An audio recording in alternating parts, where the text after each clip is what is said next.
ကျွန်တော်အားလုံးပဲမြင်တာပါအခုကဆိုရင်ကျွန်တော်ရောက်ရှိနေတော့ရေကွန်တောင်ဘက်ကိုရောက်ရှိနေတယ်ကျွန်တော်ဒီကိုတူကိုနဲ့ကျွန်တော်တို့ရေးလာလို့ရခြင်းဖြစ်တယ်ပေါ့နော်တောင်ပေါ်ဒေတာလေးတွေဒီရေကွန်တောင်ဘက်မှာရှိတဲ့တောင်ပေါ်ဒေတာလေးကိုကျွန်တော်ဒီကိုတူကိုချေပြီးနေတယ်အခုလိုမျိုးကျွန်တော်ဒီကကျွန်တော်ဘူး120ကိုပေါ်ရအကြောင်းလေးတွေကိုကျွန်တော်တို့ကြောင်းဝင်ကြောင်းထွက်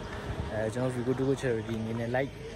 ပြီးတော့မှကျွန်တော်လူထမ်းပေးနေပါတော့ဆိုတော့ဒီဘက်မှာဆိုရင်ရှေ့မှာဆိုရင်ကျွန်တော်တို့ကျောင်းတော့ရတဲ့အကြောင်းလေးကိုရောက်ရှိပြီးကျွန်တော်တို့ဖွဲ့ရတယ်ဆိုရင်ဒီကျွန်တော်ပြတာဘူးဒီမှာရှိတဲ့နေလို့ရမယ့်အဆင့်တွေဆိုတော့နော်လူပေးနေပါတော့ကျွန်တော်လူရတာကျွန်တော် Vigo Dugo Charity အဖွဲ့ကြီးနဲ့ကျွန်တော်ဒီမှာလာရောက်ပြီးမှလူတန်းနေကျွန်တော်ဟိုဘက်ကိုလည်း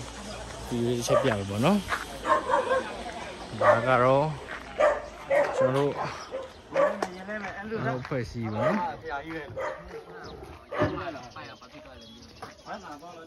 ်ဆိုပညာဖြိုးဝေကျောင်းတိုက်ကိုကျွန်တော်ရောက်ရှိနေပြီးတော့မှကားရက်ဆိုတွင်းနဲ့ဝင်သွားပြီပေါ့နော်ဆိုတော့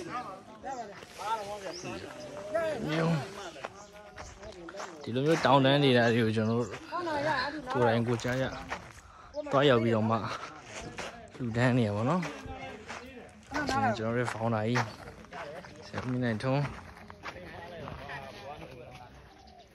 ကျွန်တော်လည်းကဆရာတော်ဒါကျွန်တော်ရဲ့ Charity member ဖွဲ့ဆရာကြီး Andrew ဆို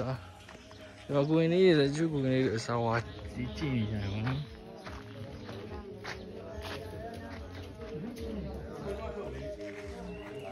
ဒီလိုလေးတွေလူပြနေ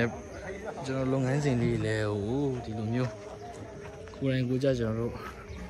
လာရောက်ပြီးတော့မှလူတန်းပါတော့ပြင်မလားဆိုတော့လည်းပြင်မပါတယ်ဒါပေမဲ့တော့ပီတိတွေအများကြီးရောက်ခဲ့ပေါ့နော်